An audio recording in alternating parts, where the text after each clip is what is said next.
Privacy, integrity, non reputation and authentication, या internet पे किस तरीके से सिक्योर्ड वे में sending and receiving of messages send और रिसीव किया जाता है। तो this 4 things are considered. First one is privacy.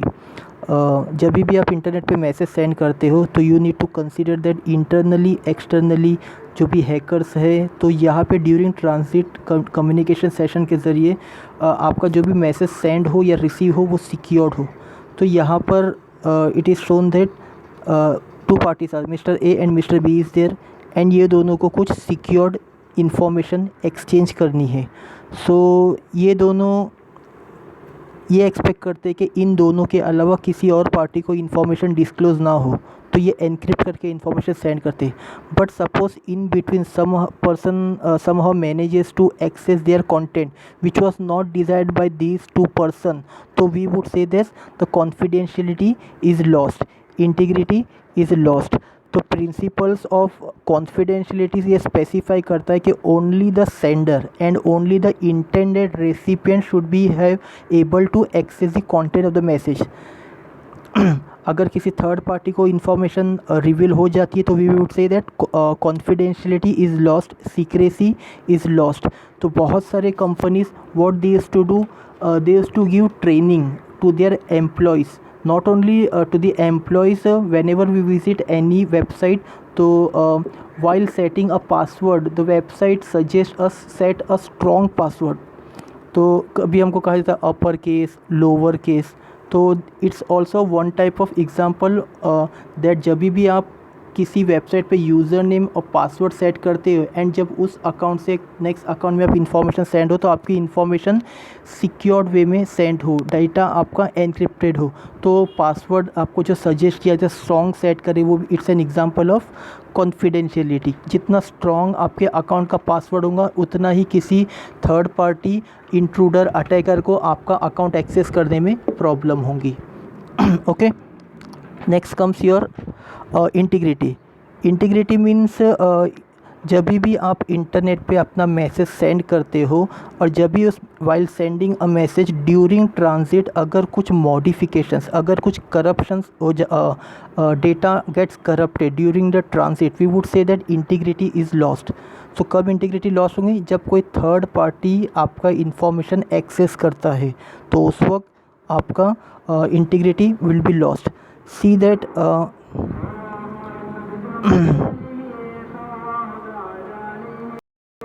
Integrity means जैसे कि आप you providing the assurance that the data is accurate and reliable, that the data is not change during transit. So यहाँ पर आपको क्या करना चाहिए?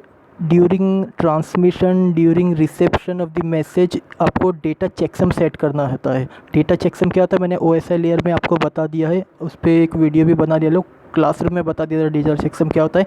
ये एक ऐसी थिंग होती है जहाँ पर आप एक वैल्यू सेट करते हो कि दिस पेजेस आपने सेट किए थे, ये एक वैल्यू थी, सेंडिंग और रिसीविंग के वक्त हम उसे मैच करते हैं। अगर सेम आ गया तो मतलब जो सेंट डेटा था उतना ही रिसीव हुआ, इन बिटवीन कुछ चेंज नहीं हुआ है।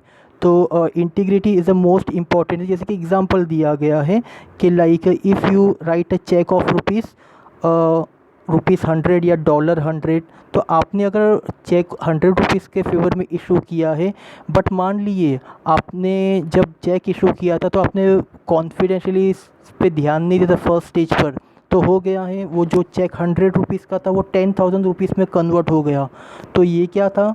क्योंकि it is loss of integrity. देखिए, privacy, integrity, non reputation, authentication, ये एक ऐसा प्रोसेस है अगर आपका जो कम्युनिकेशन है वो प्राइवेसी है, कॉन्फिडेंशियल है, सीक्रेट है, तो आपका इंटीग्रिटी मेंटेन रहेगी। कुछ डेटा ड्यूरिंग ट्रांजिट लॉस नहीं होगा, कुछ चेंजेस नहीं होगा। जब कुछ चेंजेस नहीं होगा तो no third party will deny, no third party means sender will not deny कि मैंने इस तरीके का रिक्वेस्ट नहीं सेंड किया था। जब इस तरीके का थिंग नहीं होगा तो no unwanted person would be involve in a transaction. But privacy ही नहीं है तो इंटीग्रिटी भी लॉस्ट हो सकती है, डेटा चेंज हो सकता है। जब डेटा चेंज होगा तो सेंडर विल डिनाई कि मैंने कभी ऐसा मैसेज सेंड किया ही नहीं था। जब ऐसा थिंग्स होंगे तो unwanted persons will be involve in your transaction. So privacy अगर मेंटेन है तो इंटीग्रिटी भी मेंटेन्ड होंगी। Okay, so it's modifications corruption. Next देखते हैं हम, it is non repudiation. Non repudiation एक ऐसा प्रोसेस होता है where the message has been send from the sender but later this sender should not deny that he or she has not send or she has not send such a message. जैसे कि एक simple सा example दिया गया, it is mister A इन, और ये उनकी mister A की बैंक है, जिनका बैंक बी है जिसमें उनका एक अकाउंट है।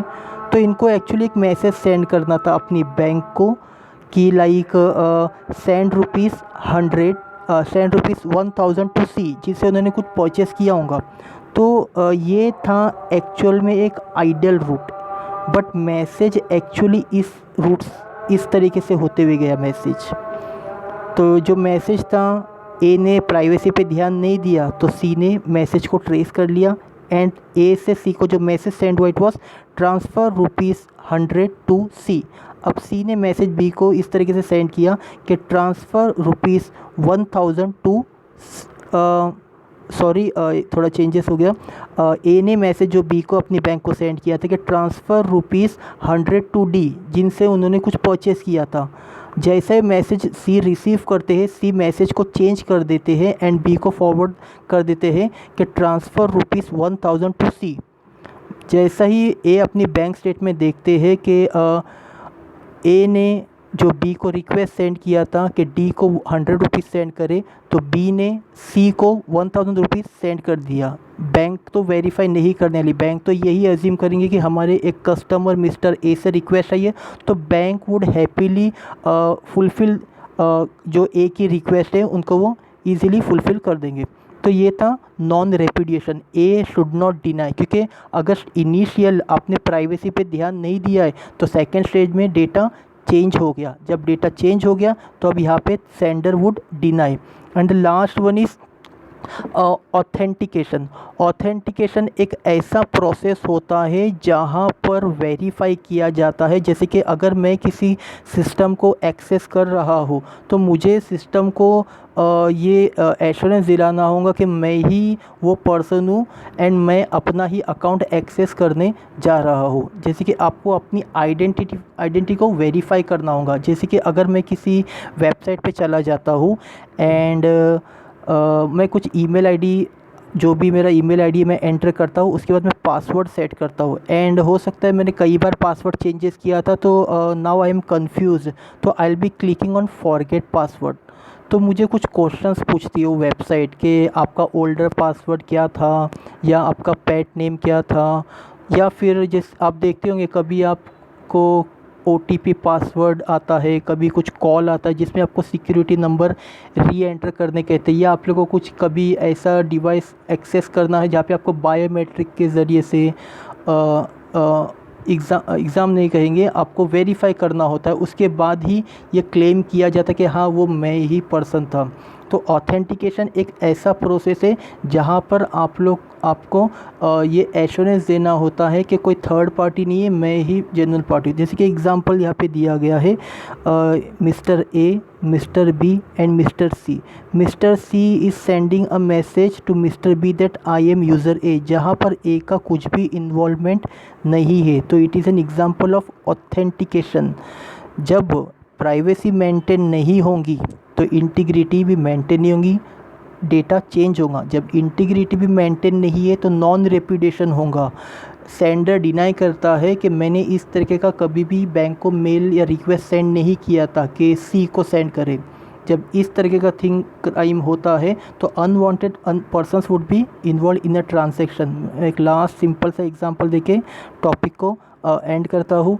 जैसे कि मान लीजिए कि लाइक सोशल मीडिया पे तो मेरा कोई अकाउंट नहीं है, बट मान लीजिए मेरे नाम से अगर किसी बच्चे ने एक अकाउंट क्रिएट कर लेता है, इकबाल मेमन या किसी और फैकल्टीज़ के नाम से क्रिएट कर लेता है एंड बच्चों को एक रिक्वेस्ट सेंड कर देता है, तो बच्चे को क्या लगता है कि हाँ सर से ही रिक्वेस्ट आई है। हो सकता है मेरा फ़ोटो ना हो तो ना अपलोड करे, टेक्स्ट मैसेजेस बच्चों को सेंड किए जाएंगे तो बच्चे क्या कहेंगे, लाइक सर ने हमको मैसेज किया था।